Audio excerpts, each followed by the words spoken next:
pababayaan. Hindi tayo naiba. Agad tugtugan nyo, Manong JB ah. Siyempre, para magandang umaga. Sige, salamat. Ang napipiliin kaaraw-araw. Ma'am JB, ang aga-aga ang iniingay mo. Nakakabulabog ka na sa kapitbahay ah. At alam ko ang aking kaya, alam ko Pasensya na, Aling Nika. ang kailangan upang makapagsilbi hanggat may kabutihan, hanggat may...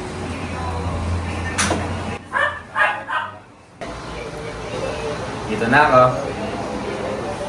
Nakakagod. Kahit lang mga ang kape. Oh, sakto, teka.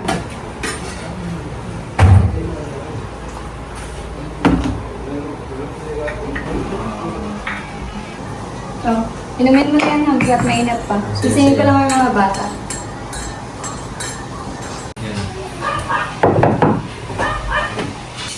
Magsigising na nga kayo? Anong oras na? Di ba may mga pasok pa kayo?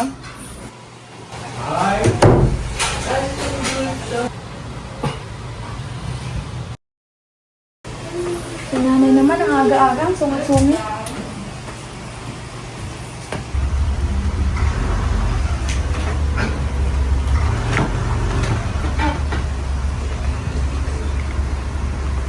Aba, anong oras na?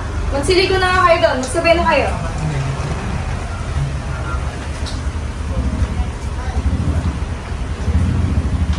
Ang JB na yan. Ang aga-aga kaya ingay-ingay. Malapit na kasi eleksyon, kaya ganyan yan. Sigurado ka bang si Benben Marquez ang iboboto mo? Oo nga, kulit mo. Eh, ikaw ba? Magparehas na lang kasi tayo. Eh, malalaan pa. Sige, mauna na ako. Baka uminit pa sa bulan. Sige ako rin. Magawalis ako.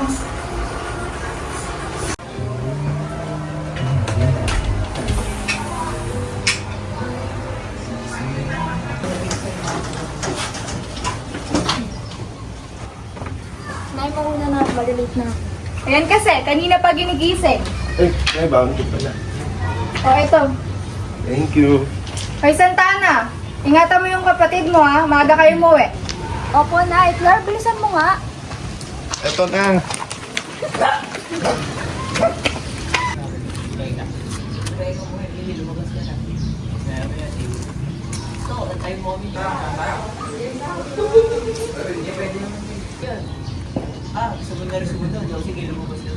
Ayun, ayun.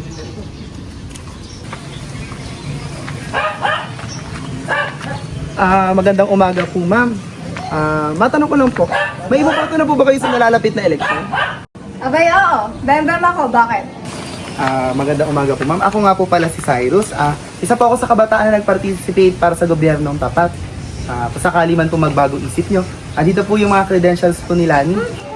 Nako. Kayo mga kabataan kayo, hindi kayo marunong sumunod sa aming matatanda. Sige na. Sige po. Maraming salamat po. Pasensya na po sa abala. Sana, tamang desisyon niya sa buhay.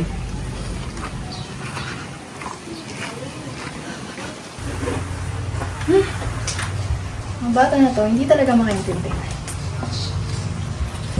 Pagod! Pare, kumusta mga pananim natin dyan? Okay lang naman. Sino nga pala binoto niyo?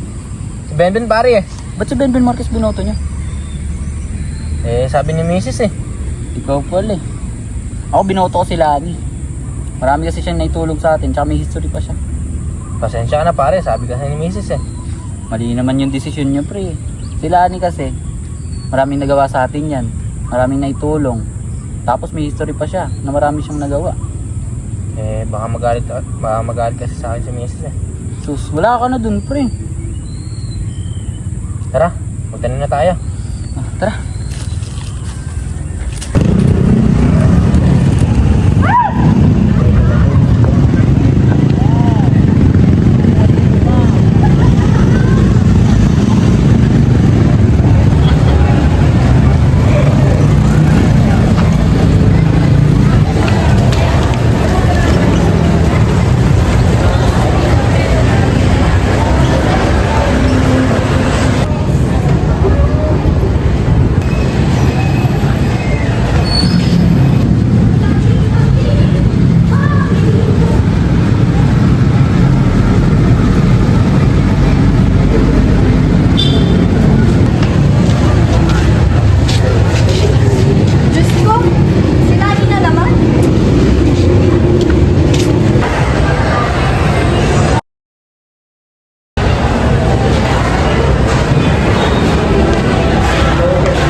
Ate, Tagal mo naman. O, tara na, magagalit na si nanay.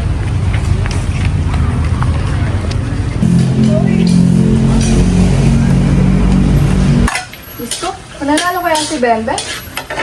Sana naman manalo. Mga anak, kamusta mga araw niyo? Okay naman tayo. Ayos naman, tay.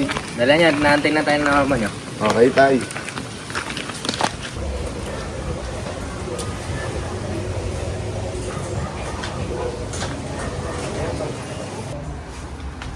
Oh, andyan na kayo.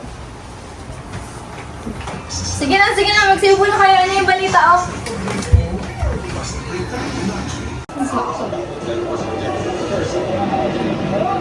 Live mula sa GMA Network Center, ito ang 24 oras.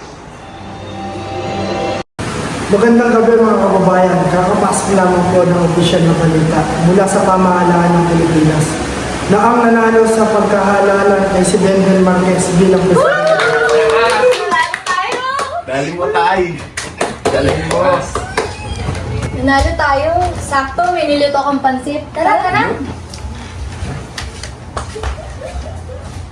Sabi ko naman, nanalo si Benben eh. Sabi ko sa'yo eh. Oh, kumain na kayo. Sarap naman yun, Nay. Kabende.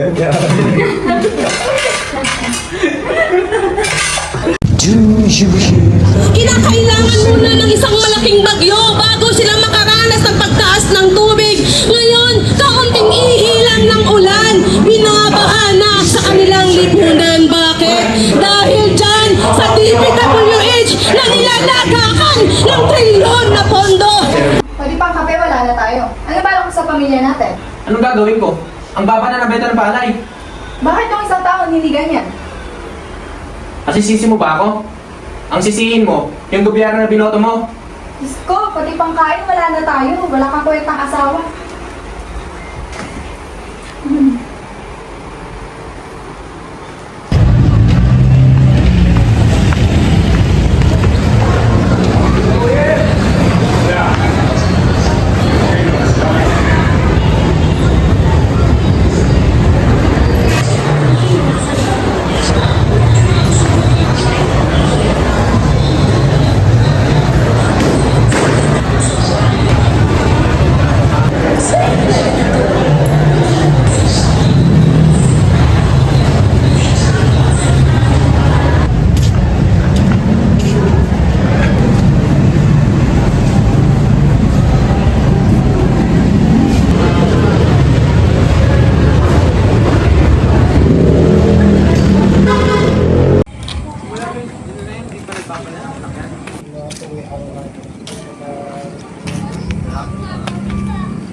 Manong Jay, baka pwede naman makautang kahit 1,000 lang. Babayaran na lang namin kapag nakaluwag na kami ni Mr.